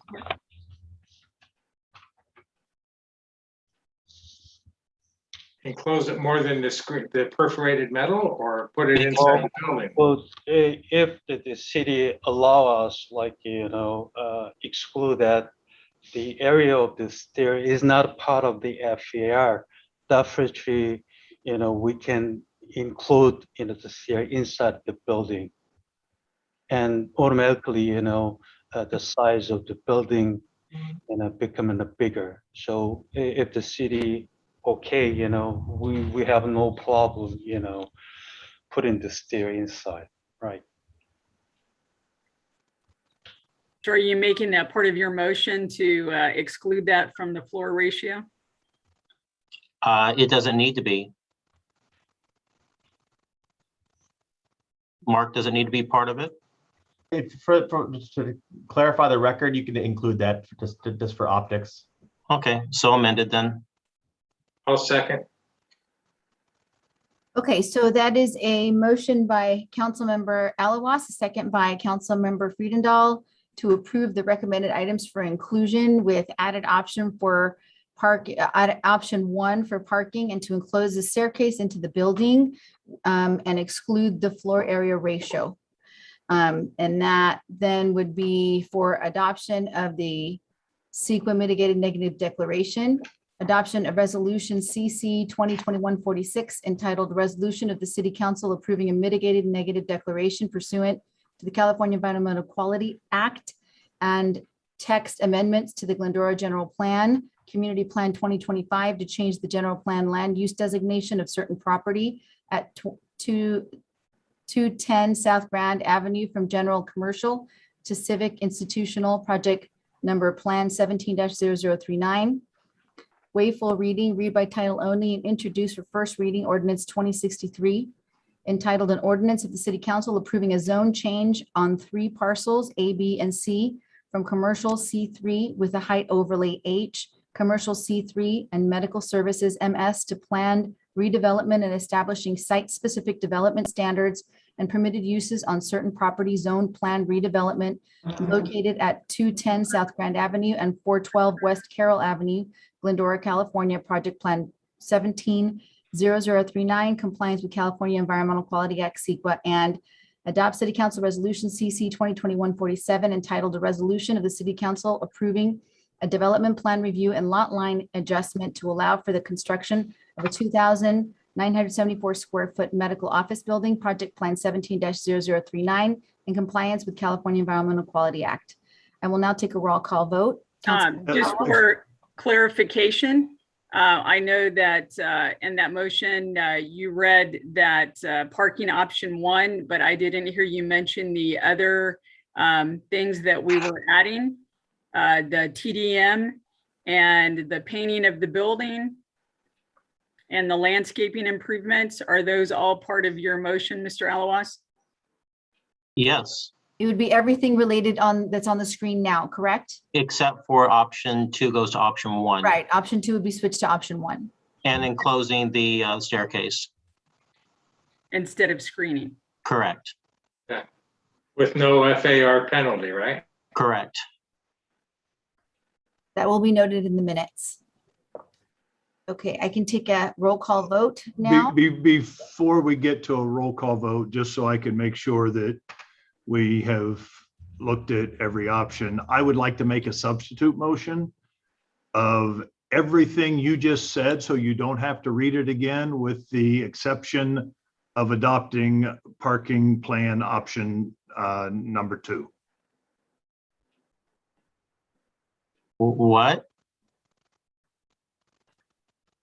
You don't want to accept, you want parking, option parking, which one? 1 or 2? 2, the one with the larger number of spaces.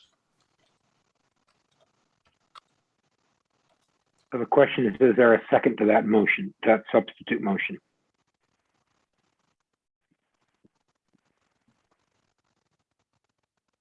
Okay, without a section? I'm good with that. Okay. I think Okay, you're ready Councilmember to vote. Thompson was trying to speak. Mendel, were you trying to speak? You're still on mute, Councilman. I'm sorry. So what is 494? Is that option 1 or 2? It's option 2. Oh, okay. All right. Well, I would second that. So that's a second to Mayor Pro Tem Boyer's motion. Yeah, because that is more spaces than obviously the other choice, which is what, 464? 466. 466. Okay, sorry. It's just the width distance, the difference. Correct, David? The way I see it, yes. And it also addresses some length issues, but not as much as the width. Okay, Madam Mayor, you'd vote on the substitute motion first, see if it passes. If it passes, the main motion becomes moot. If it fails, then you vote on the main motion. Okay. Thank you. Thank you. So that is a substitute motion by Mayor Pro Tem Boyer, second by Councilmember Thompson. I'm going to take a roll call vote. Councilmember Alawas, No. Councilmember Thompson, Yes. Councilmember Friedendahl, No. Mayor Pro Tem Boyer, Yes. and Mayor Davis. Drum roll. No. Okay. Okay, that motion fails. We now move to the main motion. We now move to the main motion. Thank you. I will take a roll call vote. Councilmember Alawas, Yes. Councilmember Thompson, Yes. Councilmember Friedendahl, Yes. Mayor Pro Tem Boyer, Yes. and Mayor Davis. Yes. And that passes 5-0. Thank you. Thank you. Thank you, everyone. Thank you, Mark. Thank you, Jeff. Thank you, Mr. Park, for all of your time and effort on that. We are looking forward to seeing that come to fruition. All right, that takes Mayor, us. could I just ask Mark or Mr. Park, so when is this going to be built? I mean, when's work going to start? That's an applicant question. Pardon? That's for the applicant to answer. Oh, okay. Okay, all right. So we'll wish to move forward as soon as possible, and then depend on, the speed of the supporting the city, building department and then the public work. And during the construction, and hopefully we need a great, support from, the city for the inspection. So best assumption is like, in a 2 year, right? In a 2 year, hopefully, we complete the construction. Okay, thank you. All right, thank you. Thank you. Great support. Thank you very much. All right, that takes us to the consent calendar. Items 11 through 15 can be approved by one motion. I understand that Councilmember Thompson wanted to make a comment on item 13. Just real quick, I just want to applaud staff and everybody that had a part in this. That came in under budget by $52,479. And so I just think that's a great thing to celebrate, to recognize. So wanted the public to know that. Thank you. Thank you. All right, well then I will ask for a motion for the consent. I'll move items 11 through 15 on the consent calendar. I'll second. Thank you. That is a motion by Councilmember Alawas, a second by Councilmember Friedendahl. I'll take a roll call vote. Councilmember Alawas, Yes. Councilmember Thompson, Yes. Councilmember Friedendahl, Yes. Mayor Pro Tem Boyer, Yes. and Mayor Davis. Yes. That passes 5-0. Thank you, Mayor. Thank you. All right, takes us next to member agenda items. Tonight we have none. Takes us to unfinished business, item 16. Adopt a resolution reauthorizing remote teleconference meetings of the legislative bodies for the city of Glendora for the 30-day period beginning October 31st, 2021 through November 30th, 2021, pursuant to the Ralph M. Brown Act and AB 361. City Clerk, Communications Director Sussman. Thank you, Mayor Davis. Tonight for council consideration is a resolution that will allow the city to continue to conduct teleconference Brown Act meetings under Assembly Bill 361. The City Council first considered this item back on September 28th, 2021, where they adopted a resolution that allowed us to continue teleconference meetings from September to October. This resolution will allow us to continue those teleconference meetings from October to November. When the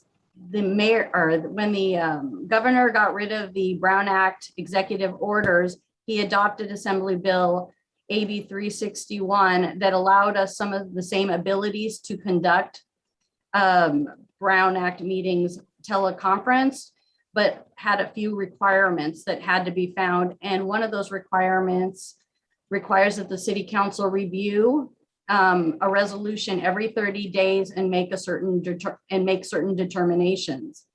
One of those determinations is that there is a state of emergency has been declared, and then that the state or local officials have imposed or are recommending some sort of social distancing or other infection related protocols.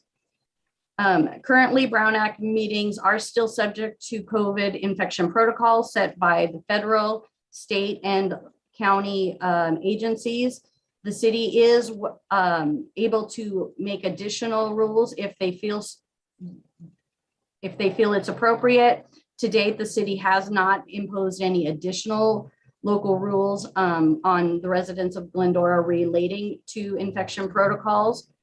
But Los Angeles County still has in place that any indoor Brown Act meetings conducted require all participants and visitors of Brown Act meetings to wear face coverings, regardless of vaccination status. Because of this, we have concerns with being able to social distance in meetings that would be the public would be physically participating. So we have vaccination status, social distancing, wearing masks during public meetings deteriorates the quality, clarity, and the volume of the speech, and sometimes makes it very difficult to understand when and who is speaking. And then there's also a component with the council chambers on room capacity. At this time, staff respectfully requests that the City Council consider a resolution of the City Council of the City of Glendora ratifying the proclamation of the state of emergency by Governor Newsom on March 4th, 2020, and reauthorize remote teleconference meetings of legislative bodies of the City of Glendora for a 30-day period beginning October 31st through November 30th, pursuant to the Ralph M. Brown Act and AB 361. I'm available to answer any questions you may have. Thank you, Kathleen. Does any council members have any questions? I move item 16. Go ahead, Mr. Ellis. I move item 16. Oh, Go ahead, David, go ahead. well, I'll second it, but I have a question.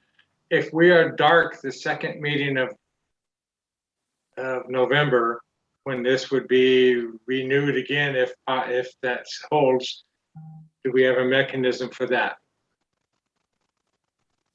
We currently, Councilman, have a potential special meeting held on the 16th, and we can look at that, or if necessary, we could do it the first meeting in November to extend for an additional 30 days from now. Or you could do it the first meeting in January. We've done that in Rancho Palos Verdes. We just ratify the prior action. Right. I don't think it's fatal to the process that you adopt it in advance. We wouldn't want to adopt it 2 months after the fact, but a few days after the fact is perfectly appropriate.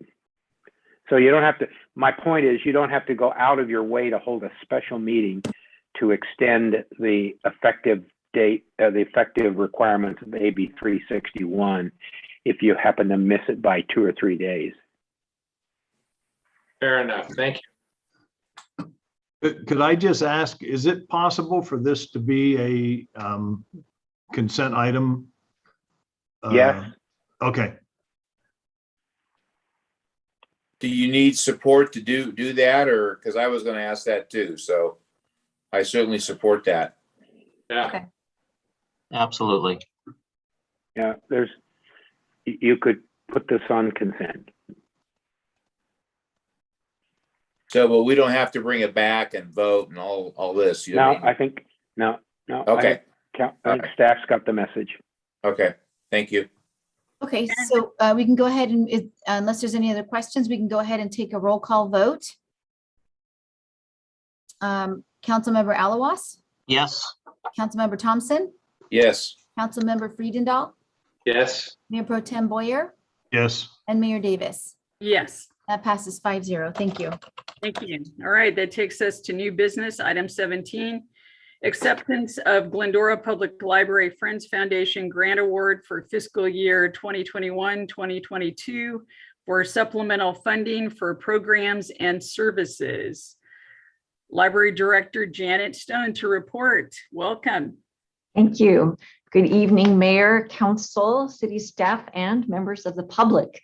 I am pleased to bring you this way to continue celebrating Friends of Libraries Week. Next slide, please.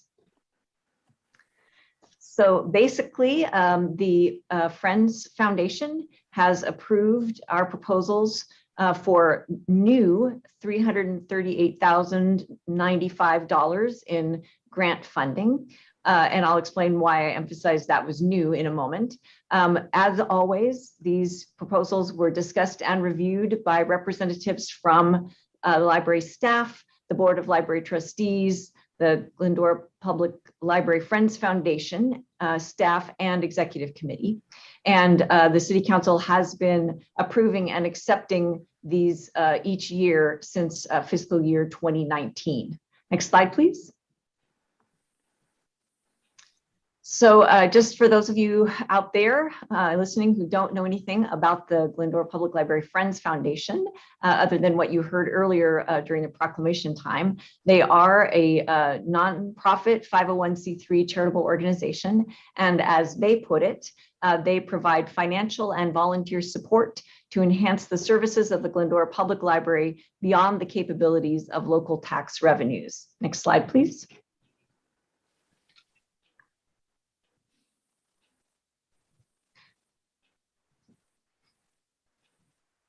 Next slide, please.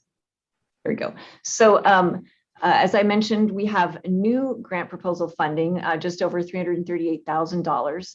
And we also have gotten approval to roll over almost $50,000 in previously appropriated funds from the last fiscal year. Next slide, please. So together, the new funding and the rollover are providing support for the Summer Discovery Challenge, preschool and early literacy outreach, the Battle of the Books, Discovery Challenge badge design contest, our automated ordering plans for our high interest materials. Next slide, please. What we call our Responsive Creativity Fund, which is what many places would call kind of a mini grant fund that's administered inside the library to respond to immediate public demand. We have the grants also are going to support adult literacy, the e-library, and programming for all ages from children to young adult to teen and adult. Next slide, please. We also have this year asked for a couple of new areas of funding, which the foundation has generously agreed to. First of all, in 2022, the library building turns 50 years old. The library itself is over a century old, but this particular facility turns 50 next year, and they have granted us some funds to help celebrate that. And also, they have been very generous in helping fund some mobile elements, furniture and other things for the main floor of the library that will help it be more flexible and sort of modular so we can respond to customer demand. Next slide, please. So just a bit about the process. As I mentioned, that $338,095, that is what we need to make the budget adjustment for. The $49,491 that are rolled over have already been addressed by budget transfers. There's total available grant funding, therefore, of $387,586 for fiscal year 2021 to 2022. And these funds are dispersed as reimbursement for expenses that are submitted by the City of Glendora to the Friends Foundation. Next slide, please.